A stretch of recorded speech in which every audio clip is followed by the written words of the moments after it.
अहिले यति सारा देश दुनियाँ ओइलिनु पर्यो, खनिनु पर्यो यसका विरुद्ध, यसलाई ढाल्ने बनेका दिनदेखि कोसिस एकदम ठोस प्रयास 1.5 वर्षदेखि लगातार ठोस प्रयास भयो। दुनियाँ लागेर पनि खुट्टा हल्लाउन नसकेपछि, अलिकति डगमगाउन पनि नसकेपछि मैले भन्नु पऱ्यो परमादेशमा हामी हटेको जनादेशबाट होइन, परमादेशबाट। एमाले थाहा थियो एमाले के भयो कसो जसो भए पनि एमाले प्रमुख पार्टी त हो नि त। पार्लियामेन्टमा नेकपा एमाले प्रमुख पार्टी हो।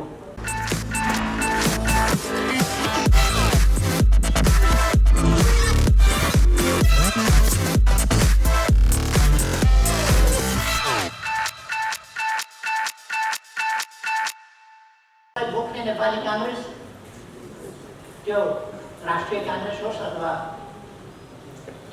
प्रजातन्त्र कांग्रेस होस् अथवा पछि आएर नेपाली कांग्रेस होस्, उनीहरूको चेतना समग्र सामाजिक परिवर्तन होइन, राजनीतिक परिवर्तन, त्यो पनि अलिक सीमित राजनीतिक परिवर्तन हो, राणा शासनको अन्त्य। यो कुरा 7 सालको आन्दोलनमा त्रिभुवनलाई भगाएर भारतीय दूतावास लगिनु, दिल्लीबाट प्लेन आएर सानो गौचरमा बस्नु, गौचरबाट उडाएर दिल्ली शरणमा लगिनु र दिल्लीमा सम्झौता राजा राजै हुने,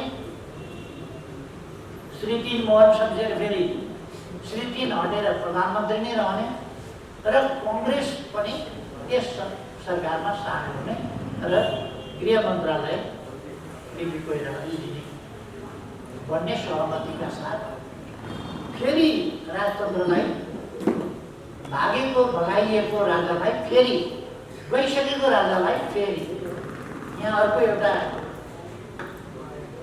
सानो प्याला स्थापना गरेको थियो, त्यो चेसको प्रति हुन्छ नि त्यस्तै सानो टाउकोमा ठुलो मुकुट लगाइदिएर एउटा राजा यहाँ खतराए, फेरि उताबाट अर्को राजा जोगामा नेपाली कांग्रेसले बोकेर आयो। 7 सालको आन्दोलन सफल हो।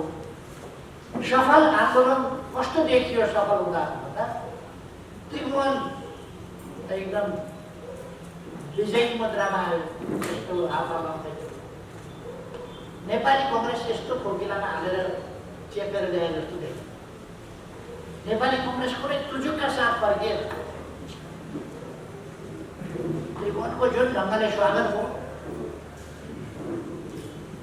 जुन ढङ्गले त्रिभुवनको भव्य स्वागत हो, त्रिभुवनले प्रजातन्त्र लिएर आए भनियो, त्रिभुवनले प्रजातन्त्र दिए भनियो, नेपाली कांग्रेस गृहमन्त्री खाने एउटा सानो यसो खोकिलामा काखीमा च्यापेर लिएर ल्याए जस्तो। राजतन्त्र फर्किँदा पनि यदि फर्किन्थ्यो नै भने पनि नेपाली कांग्रेस विजयी हिसाबमा आउनु पर्थ्यो, तर राजतन्त्र फर्कियो भने पनि राजा चाहिँ यसो काखीमा चेपेर कहाँ ल्याएर जस्तो हुनु पर्थ्यो। उल्टो भएपछि सर्वसाल आयो। खैर यसमा समय रह्यो भने पछि जाउँला। पुष्पलालले त्यसै एउटा नयाँ पृथक अरू संगठन, अरू विचार, अरू संगठन र अरूका आन्दोलन सम्बन्धी प्रस्तावना या मान्यताहरू या अरूका प्रयासहरूभन्दा पृथक आमूल परिवर्तनकारी विचार जसभित्र यसमा समग्रता छ, ती विचार, यसलाई बोक्ने प्रभावकारी संगठन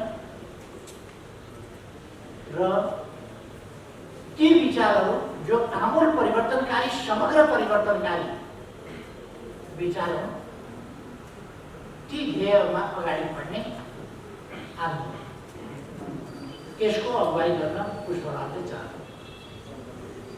सुरुदेखि नै पुष्पलाल र पुष्पलालको समूहको नेपाली कांग्रेससँग वैचारिक मतभेद स्वाभाविक रूपमा रह्यो। परिवर्तनको दायरा, परिवर्तनको क्षेत्र, परिवर्तन सम्बन्धी विषयहरू केही देखिने पछिसम्म पुष्पलालको लोकतन्त्रप्रतिको निष्ठा रह्यो, दाउपेच होइन।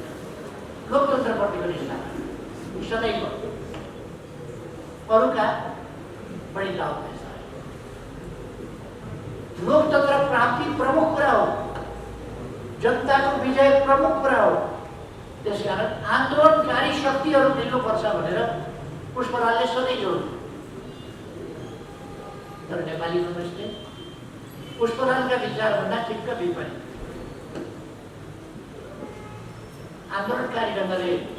आन्दोलनकारी शक्तिहरू एक ठाउँ मिलेर जानुपर्छ भन्ने कुरालाई माने। त्यसै कारण 8 सालमा मोहन शमशेर प्रधानमन्त्रीबाट हटेर नेपाली कांग्रेसका तत्कालीन सभापति मातृका प्रसाद कोइराला प्रधानमन्त्री हुने बित्तिकै कम्युनिस्ट पार्टीमाथि प्रतिबन्ध नै लाग्यो। देशभक्त नेताहरूको गर्दन काटियो, देशभक्त नेताहरू जेलमा कोचिए, देशभक्त नेताहरू देशबाट लखेटिए, देशभक्त नेताहरूलाई चरम यातना दिइयो, देशभक्त नेताहरूको हत्या गरियो, देशभक्त नेताहरू जेलमा बस्न बाध्य भए। बीपी कोइरालालाई 15 सालमा कालो झण्डा पाल्पा जाँदा कालो झण्डा कमलराज रेग्मी कम्युनिस्ट नेता, उहाँले कालो झण्डा देखाउनु भएछ।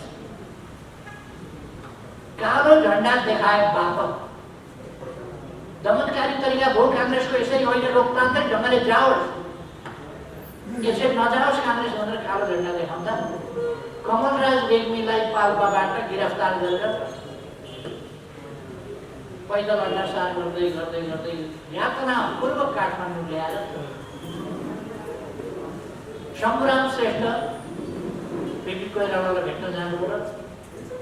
बीपी कोइरालासँग उहाँले कमलराज रेग्मीलाई यसरी गिरफ्तार गर्नु, यस्तो यातना यसरी अड्डासार गरेर दुःख यातनापूर्वक काठमाडौँ ल्याउनु र यहाँ पुर्नु पर्ने कुनै आवश्यकता छैन, यस्तो दमनकारी काम नगरोस्, उहाँलाई छोड्नुपर्छ भन्दा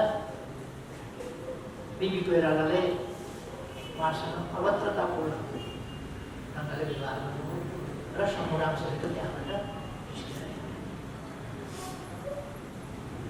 नेपाली कांग्रेसले संयुक्त आन्दोलन होइन, आफ्ना नजिकका मित्र शक्तिहरू, आन्दोलनकारी शक्तिहरूसँग बैरभाग गर्ने, तिनीहरूलाई एक्ल्याउन खोज्ने र अनेक थरी नन्दी भ्रेङ्गी तत्त्वहरू,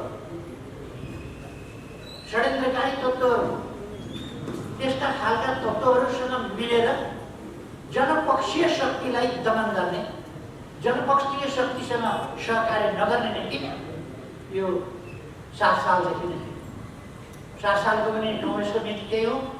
अनफर्चुनेट आजको नीति पनि नेपाली कांग्रेसको त्यही हो।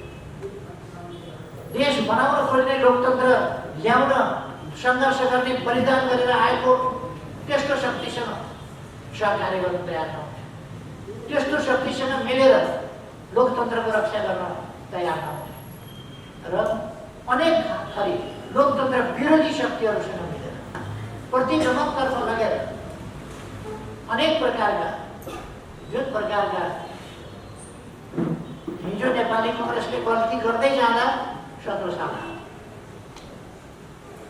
जनपक्षीय शक्तिसँग मिलेन, प्रगतिशील शक्तिसँग मिलेन, देशभक्त शक्तिसँग मिलेन, अरू गलत तत्त्व र शक्तिहरूसँग साथगाठ गर्दा 17 साल जनशक्ति कमजोर हो, जनशक्ति विभाजित हो, सङ्घर्ष गर्ने ताकत कमजोर हो जनशक्तिमा, जसले गर्दा 17 सालको कु हुँदाखेरि त्यसका विरुद्ध उत्रिने जनता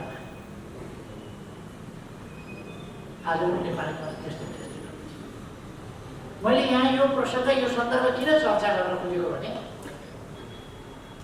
पुष्पलालको दृष्टिकोण यस्ता सवालहरूमा सही थियो र सधैँको सही थियो। पुष्पलाल एउटा विचारको नेता हो। पुष्पलाल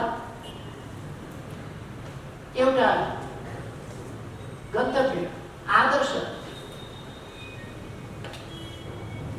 गन्तव्य तोकेर देशमा पुग्ने आदर्श जीवन, आदर्श प्रयास, आदर्श सङ्घर्ष यसमा विश्वास गर्छ। र क्षणिक लाभका निम्ति, आफ्नो अहङ्कारका निम्ति, ईर्ष्याका निम्ति पुष्पलालले कहिले पनि राजनीति गरेन। तर दुर्भाग्य अहिले कमरेड प्रदीप नेवालीले अलिकति चर्चाको उठाउ 2006 सालमा वैशाखमा पार्टी स्थापना भयो। 7 सालको आन्दोलनमा कहिल्यै अवस्थामा पार्टी आन्दोलनमा सहभागी हो। 2007 सालमा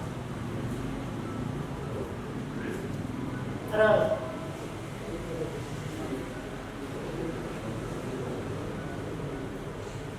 8 साल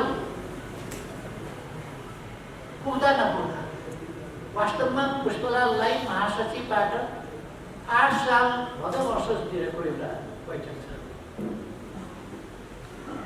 त्यो पोलिट ब्युरोको 3 जना एकतिर भयो बैठक। पुष्पलालले नै ल्याएका निम्न पुँजीवादी तत्त्व, त्यो निम्न पुँजीवादी तत्त्व भनेको चाहिँ यस्ता क्षुद्रतामा पुँजीवादी तत्त्वभन्दा पनि खतरनाक हुन्छ। हामीले हेऱ्यौँ भने पुँजीवादी अलिक स्ट्यान्डर्डमा जान्छ। निम्न पुँजीवादीहरू स्ट्यान्डर्डभन्दा खुद्रा खुद्रा साना मसिना त्यस्ता कुराहरूमा बढी जान्छ। त्यही निम्न पुँजीवादी प्रवृत्ति, त्यही ईर्ष्यामा, तिनै कारणले गर्दा र साम्प्रदायिक सोचहरूले गर्दा पुष्पलाललाई 8 साल पुग्दा नपुग्थ्यो। 7 साल फागुनमा आन्दोलन भएको छ, त्यसबाट सम्हालिन पाएको छैन। भीमदत्त पन्तको घाँटी सुनाइएको छ, केआई सिंहहरू गिरफ्तार गरिएको छ, जेलमा थुनिएको छ।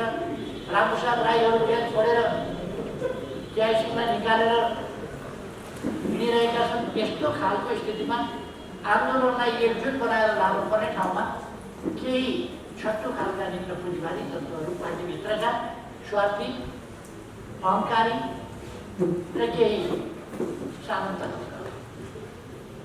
उनीहरूको अधैर्यता, महत्त्वाकांक्षा, त्यस्ता कुराहरूले आन्दोलनलाई अप्ठ्यारो आन्दोलनलाई अप्ठ्यारोमा पार्न सबभन्दा पहिले पुष्पलालमाथि हमला छ।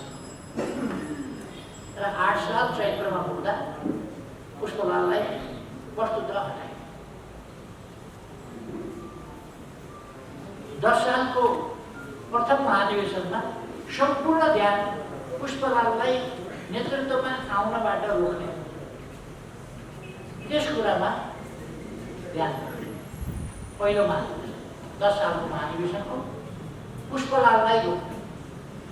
दोस्रो महाधिवेशन 14 सालको त्यही कुरा भयो, पुष्पलाललाई कसरी नेतृत्वमा आउनबाट रोक्ने।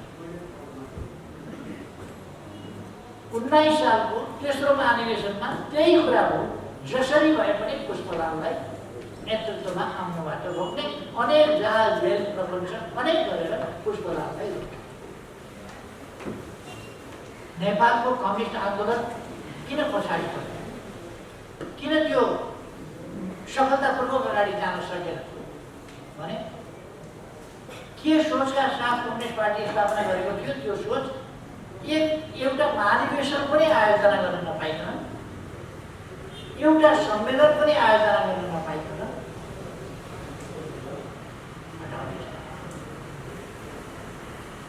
प्रथम सम्मेलन भन्यो 8 साल चैतिर, त्यसबाटै पुष्पलाल त्यो सम्मेलन, प्रथम सम्मेलन के का लागि आयोजना थियो भन्दा पुष्पलाललाई हटाउनका लागि त्यो आयोजना गरिएको थियो। अनि प्रथम महाधिवेशन पुष्पलाललाई रोक्नका लागि एउटा वैधानिकता पार्टीको दिने र पुष्पलाललाई रोक्ने दोस्रो महाधिवेशन त्यस्तै जालझेल षड्यन्त्र र टिक्रमको अखडा बनेको थियो। तेस्रो महाधिवेशन त्यसै गरी अर्को जालझेल टिक्रमको अखडा। 17 सालमा महेन्द्रले सैनिक कु गरेर नेताहरूलाई जेलमा हालिसकेका थिए। त्यस्तो अवस्थामा कम्युनिस्ट पार्टीले कसरी प्रभावकारी लिडरसिप छान्ने, कसरी संगठनलाई मजबुत बनाउने भनेर जानुपर्ने ठाउँमा प्रभावकारी लिडरसिपलाई, वैचारिक लिडरसिपलाई कसरी अगाडि आउन नदिने र रोक्ने, त्यही कुरामा ध्यान दियो। त्यसैमा ध्यान तसर्थ कम्युनिस्ट आन्दोलन ड्राइभ हुनै सक्यो, चल्नै सक्यो। पुष्पलाल महासचिव, पुष्पलालका विरुद्ध उनीहरू यस्तो खुद्रा षड्यन्त्रमा लाग्यो। काठमाडौँमा केन्द्रीय कार्यालय हुनु हुँदैन, हेडक्वार्टर काठमाडौँमा हुनु हुँदैन, कहाँ हुनुपर्छ त भन्दा नेपालको बीच पारेर हुनुपर्छ। बीच कहाँ पर्छ भन्दाखेरि रामपुर, पाल्पाको रामपुरतिर पर्छ। अब रामपुर हिँडेर जाऊ, राजधानी राजनीतिको केन्द्र राजधानी काठमाडौँ छ। अलिकति त्रिभुवन राजपथबाट आवाजाही गर्न सकिने यहाँ छ ठाउँ, लगेर रामपुर आधा घन्टा ठाउँमा राखेर पुष्पलाललाई राखिदिएर अनि यतातिर सर पुष्पलाललाई रामपुर वनवास, अनि यहाँ चाहिँ केही ठग चतुरीहरूले चाहिँ षड्यन्त्र गरेर पुष्पलाललाई हटाउने। नेपालको आन्दोलन, कम्युनिस्ट आन्दोलन यस्ता कुराहरूबाट ग्रस्त हुँदै विकृत विचारहरू, विकृत सोचहरू, मान्छेका विकृत स्वार्थहरू, तिनीहरू परिपूर्ति गर्ने हिसाबले पुष्पलालले बचाउन खोज्नुभयो। जब तेस्रो महाधिवेशन भन्दा पछि विभाजन भएको होइन, आन्दोलन विभाजन भएको होइन, विलिनीकरण, त्यो असङ्गठित सम्पर्कविहीन भएर त्यो आन्दोलन छिन्न भिन्न अवस्था, कसैको कोही सम्पर्कमा छैन। महासचिव दिल्ली गएर बस्नु भने उहाँले कुन बाटो भन्ने एउटा पुस्तक लेख्नु भएको थियो, त्यो आफ्नो ठाउँमा छ, त्यस सम्बन्धमा अहिले म जान चाहन्छु। त्यसपछि यसलाई अब कसरी सम्पर्कमा ल्याउने, पुष्पलालले सम्पर्कमा ल्याउने कोसिस गर्नुभयो र पहिले त तेस्रो महाधिवेशनभन्दा अगाडि दरभङ्गा प्रेरणा आदि पुष्पलालको पहल प्रयासमा भएको थियो। त्यसपछि तेस्रो महाधिवेशन पुष्पलालको पहल प्रयासमा भएको थियो। जब छिन्न भिन्न भयो त्यसपछि पुष्पलालले केही साथीहरू, देशका विभिन्न कुनाका केही साथीहरू जम्मा गरेर तेस्रो सम्मेलन भनेर 25 सालमा आयोजना गरेर पार्टीलाई छिन्न भिन्न हुनबाट जोगाउने र एउटा केन्द्र निर्माण गर्ने कोसिस गर्यो। त्यस ढङ्गले 25 सालमा उहाँले तेस्रो सम्मेलन गरेर नेपाल कम्युनिस्ट पार्टीलाई फेरि एकीकृत गर्ने प्रयास गरे। त्यो प्रयास चल्न सकेन। उहाँको साथमा रहेका साथीहरू प्रभावकारी ढङ्गले जान सक्ने, काम गर्न सक्ने खालको विस्तृत थिए र उहाँ एकदम अभावको जिन्दगी र त्यो अभावसँग लड्दै गए। जीविका बाँच्ने सवाल नै पुष्पलालको लागि ठुलो समस्या हो। देशभित्र आउँ भने लिडरसिप नै गिरफ्तार गरेर जेलमा राखिदिन्छ, बाहिर बस्नु भने कुनै सहारा नभएको एउटा बेसहारा स्थितिमा हामी सबैले सुनेका हुँदा दिनमा अलिकति काँचो चना, थोरै भिजाएको चना खाएर पनि उहाँहरूले दिन गुजार्नु पर्थ्यो। थोरै काँचो चना खाएर दिन गुजार्ने, त्यो धेरै साथीहरूले पुष्पलालसँग बस्दा काँचो चना मात्रै खाएको देखेका छन् र कहिले कहिले आफू पनि त्यो काँचो चनाको हिस्सेदार भएको छ। त्यो अभावको जिन्दगीमा बस्नु, त्यसका बावजुद उहाँले नेपालको लोकतान्त्रिक आन्दोलनलाई कसरी सही विचारमा कसरी एकताबद्ध गर्न सकिन्छ, लोकतान्त्रिक शक्तिहरूलाई कसरी एकताबद्ध गर्न सकिन्छ र निरङ्कुश तन्त्र र निर्दलीय तानाशाहीका विरुद्ध कसरी सङ्घर्ष लान सकिन्छ भनेर चिन्तन गर्नुको प्रयास गर्नुको तिनीहरूलाई अगाडि पनि बढाउनु। तर दुर्भाग्य मैले अघि नै भने नेपाली कङ्ग्रेसले त्यसलाई स्वीकारेन र नस्वीकारेर आन्दोलन नभइकन संयुक्त आन्दोलन नभइकनै मुख्य नेता पुष्पलाल 35 सालमा बित्नुभयो, बिपी कोइराला 49 मा। यसरी दुई प्रमुख नेताहरू नै भेट्नुभयो र 46 सालमा तत्कालीन नेकपा मालेको चौथो महाधिवेशन भएपछि चौथो महाधिवेशनले संयुक्त यो निरङ्कुश राजतन्त्र र पञ्चायती तानाशाही ढाल्नु, त्यसलाई ढाल्नु अहिलेको मुख्य काम हो, मुख्य कार्यभार भनेर त्यो चौथो र निरङ्कुश तन्त्र ढाल्नु, पञ्चायत पाल्नु प्रमुख कार्यभार गर्नु हुनाले पहिले यो कार्यभार हो। यो कार्यभार पुरा गर्नका लागि राजतन्त्रसँग निरङ्कुश तन्त्रसँग मतभेद राख्ने नेपाली कङ्ग्रेसलाई साथमा लिएर सङ्घर्ष गर्नुपर्छ। त्यसकारण पुष्पलालको संयुक्त सङ्घर्षको संयुक्त जनआन्दोलनको नीति नेकपा माले तत्काल फेरि पारित गर्यो र जननेता मदन भण्डारी त्यसबाट महासचिवमा निर्वाचित हुनुभयो र उहाँ निर्वाचित भएकै हुनाले त्यस नीतिलाई त्यो नीति कार्यान्वयन पनि त्यसलाई पारित पनि गर्न सक्यो र त्यसलाई कार्यान्वयन पनि गर्न सक्यो। यसमा नेपाली कङ्ग्रेसका नेता गणेशमान सिंहको असाधारण यति बेला 46 सालको आन्दोलन र संयुक्त जनआन्दोलनलाई स्वीकारेर त्यसको नेतृत्व दुनियाँले देख्दाखेरि नेतृत्व कसले गर्यो भन्दाखेरि गणेशमान सिंहको त्यो नेतृत्व गर्नुभएकोमा म उहाँप्रति धेरै श्रद्धासम्म अर्पण गर्न चाहन्छु। त्यसलाई समर्थन कृष्ण भट्टराईले उहाँलाई पनि म स्मरण गर्न चाहन्छु, श्रद्धासम्म भन्न चाहन्छु। तर एउटा तितो यथार्थ के हो भने गणेशमान सिंह जो लौह पुरुषको रूपमा जानिनुहुन्थ्यो, कृष्णप्रसाद भट्टराई सन्त नेताको रूपमा जानिनुहुन्थ्यो र नेपाली कङ्ग्रेसका संस्थापक नेताहरू मध्ये उहाँहरू जीवनको उत्तरार्धमा नेपाली कङ्ग्रेस छोडेर नेपाली कङ्ग्रेस अब काम लाग्दैन, नेपाली कङ्ग्रेसले लोकतन्त्रको अभियानलाई अगाडि लान सक्दैन, यो स्वार्थ र अवसरवादको दलदलमा जाने। त्यसकारण यो अब लोकतन्त्रको अभियानलाई पुरा गर्न सक्ने हैसियतमा रहेन भनेर उहाँले पार्टी छोडेको दुवैले भिन्न भिन्न समयमा अलग अलग घोषणा गर्नु पर्यो। यो दुःखद पक्ष नेपालको कम्युनिस्ट आन्दोलनभित्र पनि दुःखद पक्षहरू यस्ता रहेका छन् र नेपाली कङ्ग्रेस भित्र पनि यस्ता पक्षहरू रहेका छन् जो दुःखद पक्ष हो नेपालको लोकतान्त्रिक।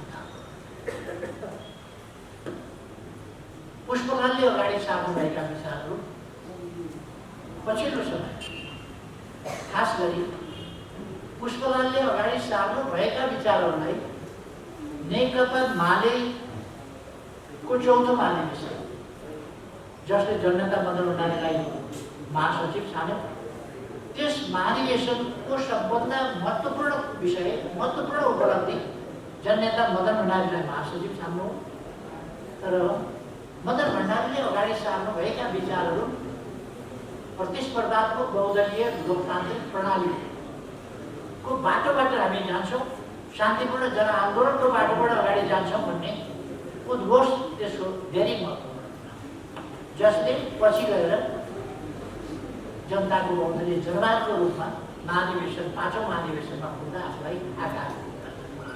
पुष्पलालले 2006 सालमा अगाडि सार्नुभएका विचार नेपाली समाजको रूपान्तरण, परिवर्तन र रूपान्तरणको सन्दर्भमा ती कुराहरू मदन भण्डारीका अगुवाईमा तत्कालीन नेकपा एमाले जुन सोचहरू अगाडि सार्यो ती सोचहरूमा प्रतिबिम्बित भएका छन् अथवा ती सोचहरूले जनताको बहुदलीय जनवादले पुष्पलालका सोचहरूलाई प्रतिनिधित्व गरेको छ। त्यसकारण हामी यसमा किञ्चित हामीले वैचारिक हिसाबले धुकझुक मान्नुपर्ने कुरा छैन। समयानुकूल ढङ्गले पुष्पलालका सोचहरूलाई संयुक्त जनआन्दोलनको सोच होस्, त्यसलाई कार्यान्वयन गर्न अगुवाई गरेको छ नेकपा तत्कालीन माले र पछि नेकपा एमाले। ती विचारहरूलाई मूल बाटो भनेर पुष्पलालले मूल बाटो मूल बाटै थियो र सही बाटो नै थियो मूलतः। तर त्यति बेलाको कम्युनिस्ट आन्दोलनले त्यसलाई राम्ररी बुझ्न पक्राउन नसके र त्यसमा रहेका कतिपय कमीहरूलाई पूर्णता दिएर त्यसलाई परिपूर्ण बनाएर अगाडि जानुपर्ने त्यो ठाउँमा त्यसलाई समात्नै नसक्ने र त्यसलाई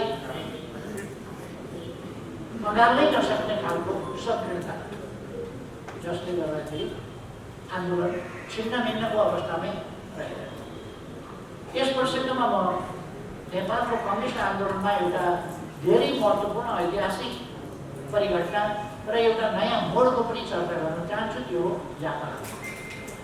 झापा आन्दोलनले पुष्पलालले उठाएको गणतन्त्रात्मक सोच, गणतन्त्रको माग, यो पार्टी स्थापना कालले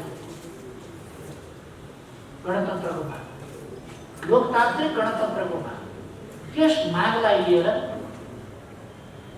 दोस्रो महाधिवेशनमा पनि पुष्पलालले उठाउनु भएको थियो। तर सैद्धान्तिक रूपले उठे पनि आन्दोलनको रूपमा त्यसलाई बोक्ने संगठन, त्यो विचार बोक्ने संगठन र त्यसलाई आन्दोलनको रूपमा परिणत गर्ने त्यो अवस्था एकैचोटि 27 सालमा पुगेर झापाबाट थियो। हामी झापा विद्रोह भन्छौँ। त्यसले 7 सालदेखिका परिकल्पनाहरूलाई आन्दोलनको रूपमा परिणत गर्यो।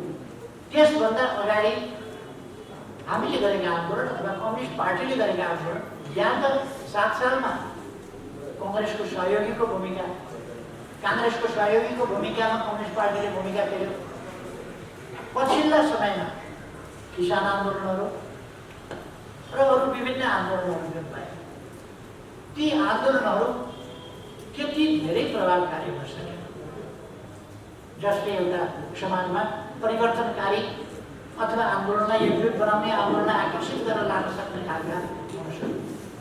यद्यपि तराईका थुप्रै जिल्लाहरूमा र केही पहाडी जिल्लाहरूमा, तराईका थुप्रै जिल्लामा झापादेखि लिएर पश्चिमसम्मका जिल्लाहरू, खास गरी झापादेखि लिएर वीरगञ्जसम्म, यी जिल्लाहरूमा ठुल्ठुला किसान आन्दोलनहरू भयो।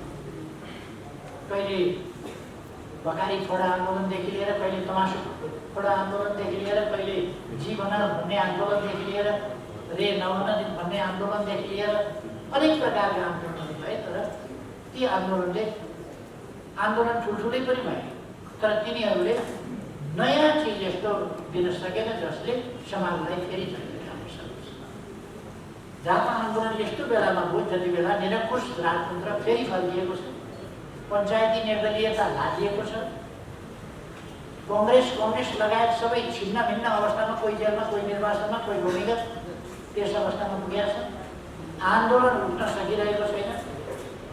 कङ्ग्रेस पनि यसो पर्चा छड्ने, वर्ष दिनमा एउटा पर्चा छड्ने हालतमा पुगेको छ।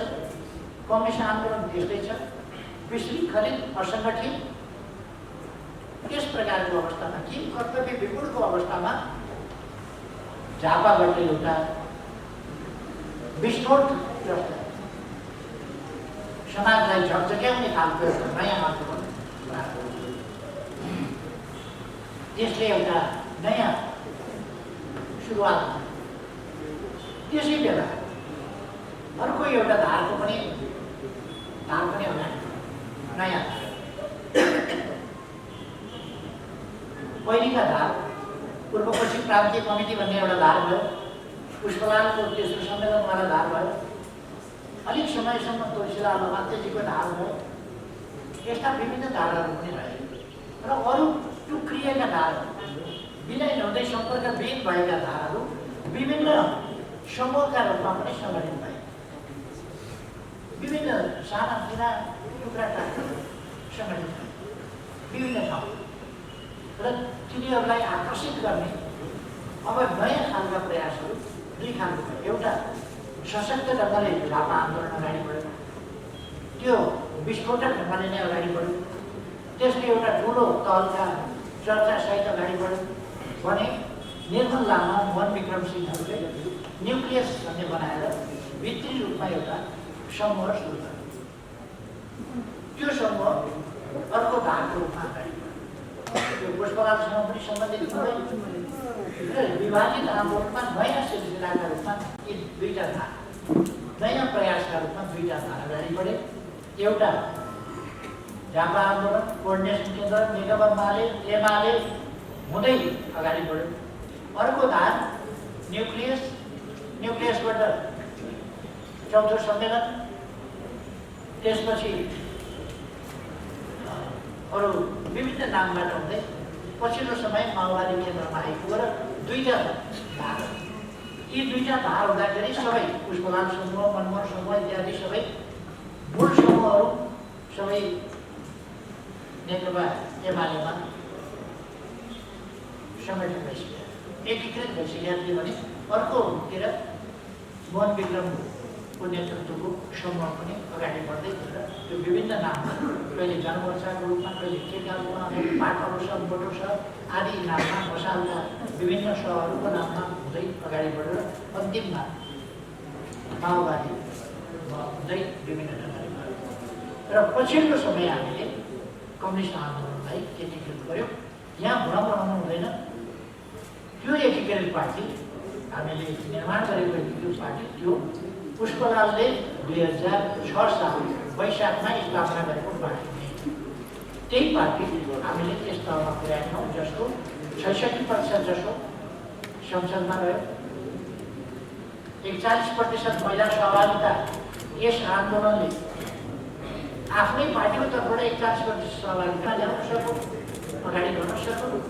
र यो आन्दोलन एउटा मेन स्ट्रिम, नेपालको लोकतान्त्रिक आन्दोलनको मेन स्ट्रिमको रूपमा आयो। एकपल्ट मनमोहन अधिकारीको नेतृत्वमा 51 सालमा अल्पमतको भए पनि सरकार बन्यो। त्यसले महत्त्वपूर्ण काम गरेर त्यो नेपालको राष्ट्रिय राजनीतिको मेन स्ट्रिमको रूपमा आउन खोज्यो। त्यसलाई 52 साल भादो 12 गतेको सर्वोच्च अदालतको फैसलाद्वारा त्यस गतिलाई रोकियो र फेरि एउटा विशृङ्खलताको स्थितिमा राष्ट्रिय राजनीतिलाई आज फेरि एउटा प्रतिगमन भएको छ। नेपालको कम्युनिस्ट आन्दोलन राष्ट्रिय राजनीतिको मूल शक्ति त हुँदै हो, वैचारिक हिसाबले बोल्दा, दृष्टिकोणको हिसाबले मूल दृष्टिकोण र राष्ट्रिय दृष्टिकोण। नेपालको परराष्ट्र नीति भनेको एमाले आज जुन नीति लिन्छ त्यही, एमाले जुन भनेको छ त्यही नीति। कृषि नीति एमाले भनेको नीति हो, उद्योग नीति एमाले भनेको नीति हो, शिक्षा नीति एमाले भनेको नीति हो, स्वास्थ्य नीति एमाले भनेको नीति हो। त्योभन्दा पृथक कोही पनि जान्छ। त्यो हामीले आधार तय। हाम्रो पर्यटन सम्बन्धी नीति के हो, हाम्रो विदेश सम्बन्धी नीति के हो, यी सबै कुराहरू हामीले जुन मानकहरू तयार गरेका छौँ त्योभन्दा पर जान सक्ने अवस्था छैन। हामीले त्यस ढङ्गले विकास गर्छौँ। नेपालको राजनीतिक आन्दोलनको इतिहास, लोकतान्त्रिक आन्दोलनको इतिहास, हाम्रा उपलब्धिहरूको रक्षा र यिनको कार्यान्वयनका सन्दर्भमा हामीले विकास गरेका यी कुराहरू र बाँकी अगाडि जानका लागि हामीले तय गरेका नीतिहरू पुष्पलालले जुन उसबेला 6 सालमा उद्घोष गर्नुभयो तिनीहरूको आज परिमार्जित, विकसित, विस्तृत आज पनि जहिले पनि नेतृत्वलाई कमजोर पार्ने कोसिस हुन्छ। किन 17 सालमा फौजी काण्ड हुँदा बिपी कोइरालालाई किन गिरफ्तार गरेर लानुपर्यो? अरू कार्यकर्ता गाउँ गाउँबाट समातेर हुन्थ्यो होला। बिपी कोइरालालाई समातेपछि आन्दोलन कमजोर भयो। लिडरसिपमाथि जहिले पनि किन प्रहार हुन्छ? लिडरसिपमाथि प्रहार हुनको कारण पुष्पलाललाई घेराबन्दी किन गर्यो? पुष्पलाललाई घेराबन्दी बाहिरबाट भन्दा आफ्नै भित्रबाट गरियो। जुन सिलसिला कम्युनिस्ट आन्दोलनभित्र घिनलाग्दो गरी आज पनि प्रकट भइरहेको, आफ्नै भित्रबाट घेराबन्दी गर्ने र लिडरसिपलाई असफल पार्ने, बदनाम गर्ने अनेक प्रकारका कामहरू हिजोदेखि त्यो सिलसिला। म भन्न चाहन्छु अब आजको नेकपा एमाले यो सिलसिला अन्त्य गर्छ। आजको नेकपा एमाले यस प्रकारका यो अगाडिदेखि चलिरहेका हामीले अनेक सिलसिलाहरूलाई अन्त्य गरेका छौँ। अब यो सिलसिला एउटा फुटको सिलसिला जुन थियो त्यसलाई हामीले अन्त्य गरेका थियौँ। एकीकरणको सिलसिला टुङ्ग्याएका थियौँ, फेरि अलिकति फुटतिर गएका छन् र पतनको बाटोमा गएका छन्। त्यस कारण धेरै चिन्ता गर्नुपर्ने अवस्था छैन, त्यो पतनको बाटोमा गएका छन्। र हामी आन्दोलनलाई फेरि सही विचारका साथ पुष्पलालको मार्गदर्शनमा, उहाँले अगाडि सारेका सोचहरूको दिग्दर्शनमा र त्यसै गरेर जननेता मदन भण्डारीले अगाडि सारेका विचारहरूको दिग्दर्शन नै हाम्रो आन्दोलन अगाडि जाने हो। यसमा कुनै कन्फ्युजन हुनुहुँदैन। आज पुष्पलाललाई बितिसकेपछि, दिवंगत भएपछि नेताहरूको नाम लिएर अनेक शाखा, प्रशाखा, उपशाखा अनेक खुल्छ। सिद्धार्थ गौतमका विरोधीहरू गौतमकै नाम लिएर गौतमकै विचार भन्दै अनेक विचार लिइरहेका। मार्क्सका विचारका विरोधीहरू मार्क्सकै विचार भन्दै अपव्याख्या गर्दै अनेक कुराहरू। मदन भण्डारीका विचारहरूलाई पनि भोलि विभिन्न नाममा त्यो मदन भण्डारीकै नाममा मदन भण्डारी अध्ययन केन्द्र खोलेर हुन्छ कि अर्थ खोलेर हुन्छ कि अनेक खालका विजातीय बोर्जुवा तत्त्वहरू युनिभर्सिटीमा, कलेजमा पढाइन्छ नि मार्क्सवाद भनेर। त्यस्तै गरेर मार्क्सवाद, पुष्पलालका विचार, मदन भण्डारीका विचार, मदन भण्डारी अध्ययन केन्द्र जस्ता कुराहरू खोलेर त्यसको अपव्याख्या गरेर, अपभ्रंश गरेर त्यसलाई वितृष्णाको विषय बनाएर त्यसरी जाने कुरा। पुष्पलालका विचारहरूबाट मान्छेहरूलाई वितृष्णा पैदा हुने गरी त्यसको व्याख्या गर्ने कुरा हुनसक्छ। यस्ता कुराहरू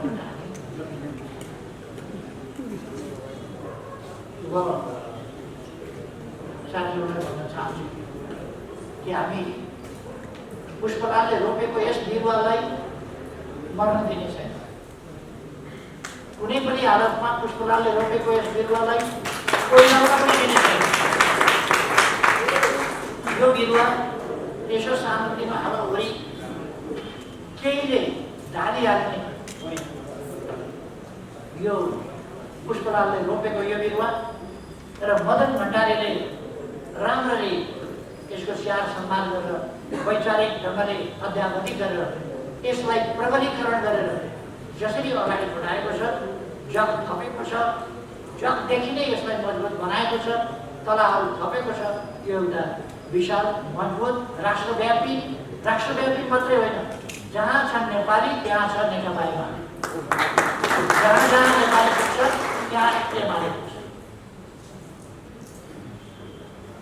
त्यस ढङ्गले हामी यस आन्दोलनलाई मर्न दिँदैन। यो आन्दोलन कर्कलाका पातको पानी होइन, कसैले यसो हावा चल्ने बित्तिकै अलिकति हल्लिने बित्तिकै टक्लक्क भुइँमा खसेर बेलाओस् खराब। यो आन्दोलन एकजना मित्रले लेखेको मैले पढेको थिएँ।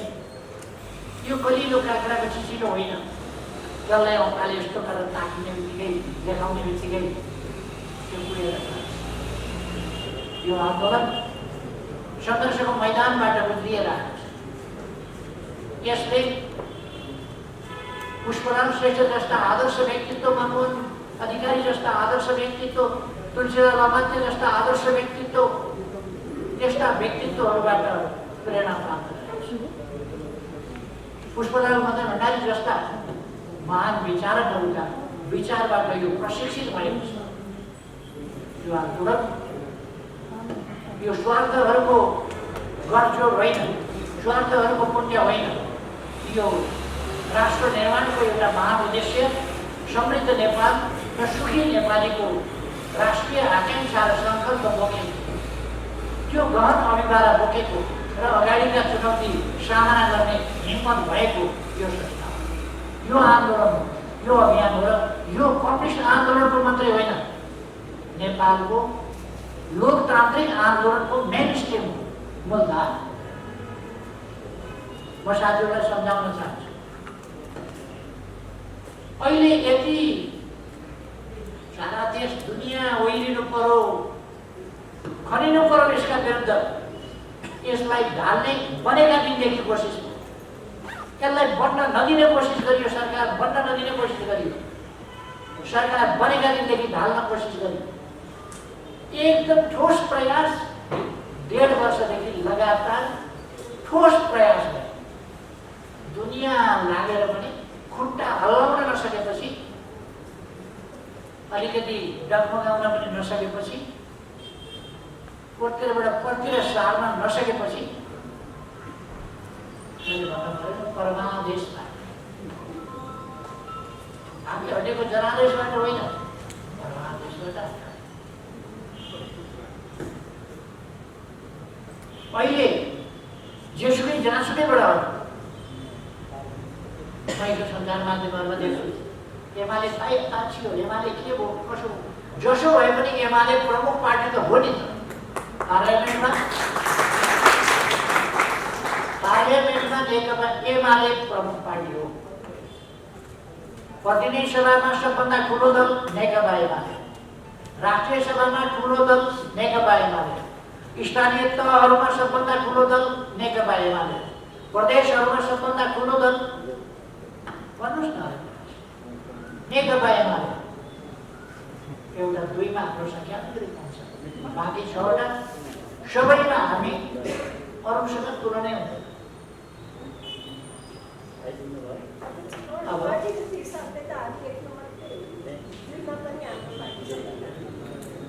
2मा पनि हाम्रै पार्टीसँग यसो यो प्रमुख पार्टी हो, यो देशकै प्रमुख राजनीतिक शक्ति हो। प्रमुख राजनीतिक शक्ति मात्रै होइन, यो आन्दोलन लोकतान्त्रिक आन्दोलनकै प्रमुख राजनीतिक शक्ति हो, प्रमुख राजनीतिक धार हो, मार्गदर्शक हो, नेता पार्टी हो, यो जनतालाई प्रशिक्षित गर्ने गुरु पार्टी हो। यसले जहिले पनि सही विचार दिन्छ, अग्रगामी विचार दिन्छ, नयाँ नयाँ विचार दिन्छ, विकास कसरी गर्ने देशको नयाँ नयाँ विचार दिन्छ। अब कति सुन्दै नसुनेका कुरा पर्छन् अनि शङ्का पर्छ। सुन्दै नसुनेका कुरा भएपछि सजिलो के छ भने, सुन्दै नसुनेका कुरा भएपछि त्यसलाई उखान तुक्का आफूले सुनेको छैन जानेको छैन भने त्यसलाई उखान तुक्का, साहित्य थाहा भएन भने उखान तुक्का, बिम्ब थाहा भएन भने उखान तुक्का, इतिहास थाहा भएन भने उखान तुक्का, परिवर्तन सम्बन्धी दृष्टिकोण छैन भने उखान तुक्का। त्यसो भएर हाम्रो आन्दोलन र यो आन्दोलनको, नेपालको लोकतान्त्रिक आन्दोलन, नेपालको वामपन्थी आन्दोलन, नेपालको जनआन्दोलन, यसको मूलधार, मूल विचार, मूल सङ्गठन, मूल सङ्घर्ष, मूल आन्दोलन नेकपा एमाले आज पनि। र मैले अघि नै भने यो कुनै लौकाको चिचिलो होइन, कसैले आउँदा काट्दैन। कठिनाइहरू यसले झेल्न जानेको छ र झेलेर आएको। म 2029 सालमा भर्खर नै सङ्गठन बनाइएको थियो, म त्यो सङ्गठनको प्रमुख थिएँ जापानको। म सङ्गठनको प्रमुख, तर मलाई थाहा नदिकन त्यही साथीहरूले जहाजपूर्ण ढङ्गले कु गरे। गत वर्ष यस्तै गरी कु गर्ने कोसिस भयो, थाहै छैन, अध्यक्षबाट हटायो अरे, दलको नेताबाट हटायो अरे, कसैले अध्यक्षको पगडी पनि लगाएको छ, कसैले दलको नेताको पगडी पनि लगाएको छ, अगाडि लाउँदै हिँडेको देखियो, हुँदै हुँदै साधारण सदस्यताबाट समेत निकालेको सुनियो, साधारण सदस्यताबाट पनि निकाल्यो। यो कुरा मलाई 29 सालमा 29 सालमा पनि भएको थियो। म 51 सालमा गृहमन्त्री थिएँ। त्यति बेला अदालतले संसदमा पठाएको थियो पछि। अहिले अदालतबाटै प्रधानमन्त्री तोक्यो। त्यसमा म धेरै चर्चा गरिरहन चाहन्छु। मेरो चिन्ता के हो भने सम्मानित अदालतको मर्यादा जनजनका मनमा बढोस्, जनजनको विश्वास अदालतमाथि होस्, तब लोकतन्त्र बलिन्छ। तर विश्वास गर्नै पर्छ, जे गरे पनि मान्नै पर्छ भन्यो हामीले भने विश्वास कायम रहन्छ कि रहँदैन चिन्ता। जसो गरे पनि विश्वास। आजको जमानामा संविधान जसले पनि पढ्न जान्दछ, जसले पनि पढ्न जान्दछ, कानुन जसले पनि पढ्न जान्दछ। 59 सालको गरेको फैसला पनि देखिएको छ। 59 सालको फैसलाले राजनीतिमा अदालत पस्दैन, राजनीतिक मुद्दामा अदालत प्रवेश गर्दैन भनेको चाहिँ यहाँ पार्टी सञ्चालनका मामलामा पनि आदेश गर्न नपाउने, होट जारी गर्न नपाउनेदेखि लिएर म चाहन्छु अदालतको गरिमा बढोस्। मेरो इच्छा छ गरिमा बढोस् अदालतको। जनताको मनमा अदालतप्रति विश्वास, आशा, भरोसा सब होस्। न्याय नपाए सर्वोच्च जानु भन्ने बढोस् मनमा अविश्वासको स्थिति। राज्यका कुनै पनि निकायप्रति, राज्यका कुनै पनि अङ्गप्रति जनताको विश्वास घट्यो भने, लोकतान्त्रिक मूल्य त्यहाँ फसियो भने र त्यो विश्वास घट्यो भने त्यसले देशमा अप्ठ्यारो छ। हामी त प्रतिबन्ध झेलेर आएका छौँ, हामी त कठिनाइ झेलेर आएका छौँ, हामी जेल खटेर आएका छौँ। हाम्रा थुप्रै साथीहरूले बलिदान गर्नुभएको छ, हाम्रा अग्रजहरूले बलिदान गर्नुभएको छ। त्याग, तपस्या, बलिदान, दुःख, कष्ट हाम्रो आन्दोलनको, हाम्रो जीवनको पर्यायवाची छ।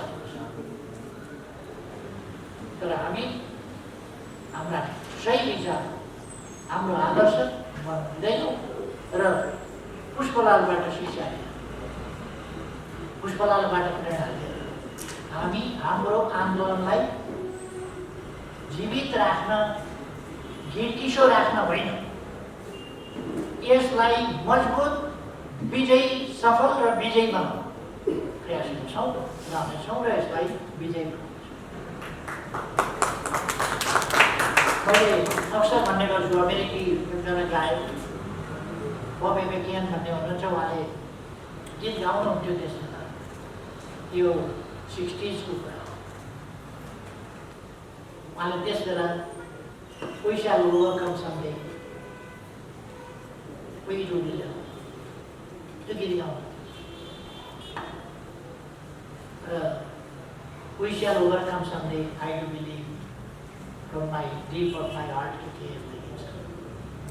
मैले भन्ने गर्छु कि हामीले जितेका छौँ, हामी जित्नेछौँ, जित्दै जानेछौँ। someday होइन, today, now, we shall overcome.